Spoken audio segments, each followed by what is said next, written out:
El tema que nos ocupa hoy es hablar una apretada síntesis, pero sobre todo para que se vean las diferencias, más notorias por supuesto,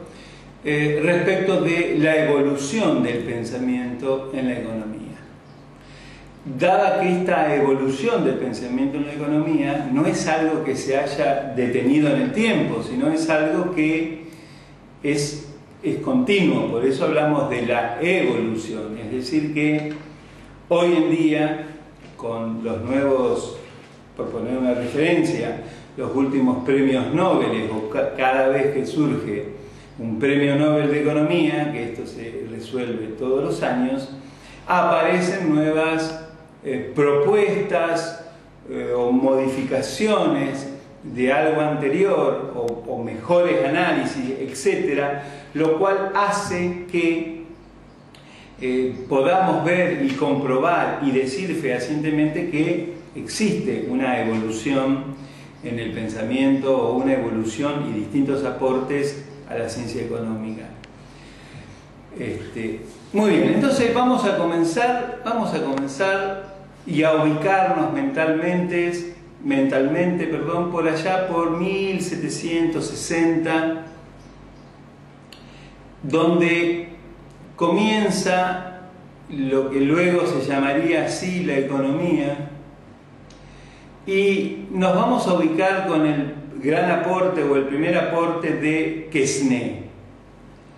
A toda esta movida o a toda esta escuela, ubicándonos en aquel momento, se la denomina los fisiócratas. De ahí entonces que nosotros ubicamos este juego de esta palabrita, en donde fisio es tierra. Entonces, los fisiócratas que aportaron, cómo arrancamos con todas estas teorías económicas, y fundamentalmente esto se está tratando de teoría del valor, o hablar de riqueza creada, o hablamos de lo que se puede generar en un país en una determinada situación. Dado que fisio lo asumimos a tierra, lógicamente entonces los fisiócratas propusieron que el único elemento, el único factor de la producción que tenía fuerza, que tenía peso para crear valor o riqueza, era precisamente la tierra. De ahí entonces que toman el valor de los fisiócratas. Entonces, Quesnay ha escrito varios libros, ya van a ver los libros respectivos o cuáles han sido realmente sus aportes, pero en este corto tiempo dejamos muy en claro entonces que los fisiócratas, lo único que ellos propugnaban que creaba valor y riqueza era el elemento tierra, debía ser trabajada, etcétera, etcétera, pero solo uno de los factores. Fíjense entonces la posición del fisiócrata, que está olvidándose del capital y del otro elemento, del otro factor de la producción, que es del trabajo. Así llegamos entonces con, podemos decir, la vigencia o el reinado de esta escuela o de este pensamiento, hasta que comienza todo el tema que lleva sus años, por supuesto, el tema de la revolución industrial. Nos estamos ubicando más o menos a finales del siglo XVIII. Entonces ahí aparecen otros pensadores, y cada uno de estos pensadores hace su aporte siempre volcado en un libro, y nos tenemos que incorporar en esta dimensión que estamos planteando a los siguientes autores: Adam Smith a la cabeza, Say y Malthus, Thomas Malthus. Pero digamos que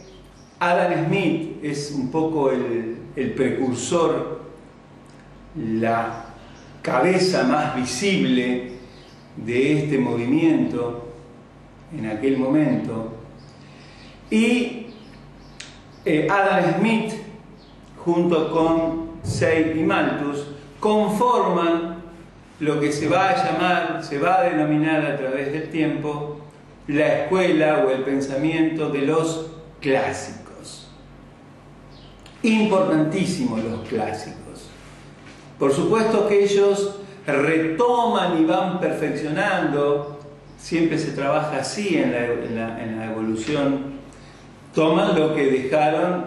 o el aporte que habían hecho los fisiócratas, pero lo reelaboran, lo trabajan, hacen nuevas incorporaciones.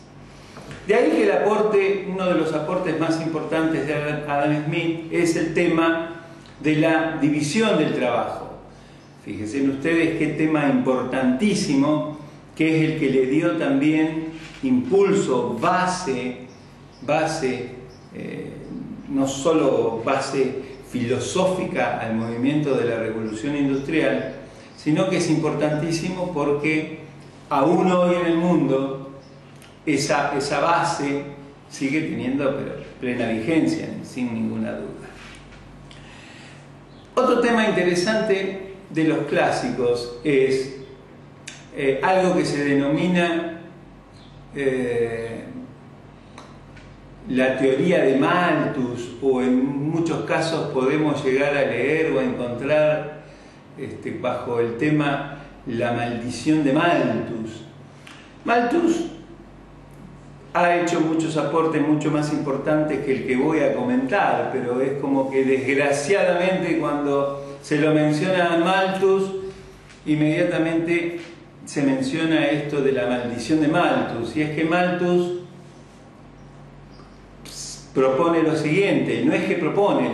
lo escribe, que los alimentos crecen en forma aritmética y que la población crece en forma geométrica. Algo que evidentemente hoy sabemos que es verdad, que en el mundo escasean los alimentos y la población en el mundo cada vez es mayor. Con lo cual se lo denomina la maldición de Malthus, porque es como que de continuar o de no encontrar la forma, o si la economía en el fondo, o los países, los gobiernos no encuentran la forma de, con su intervención en los mercados, lograr el tema que es de fondo de la economía, eficientizar los recursos como para que la economía realmente trabaje el tema de la escasez, asignando de la mejor forma. Bueno, la maldición de Malthus sería algo, por supuesto, una profecía autocumplida.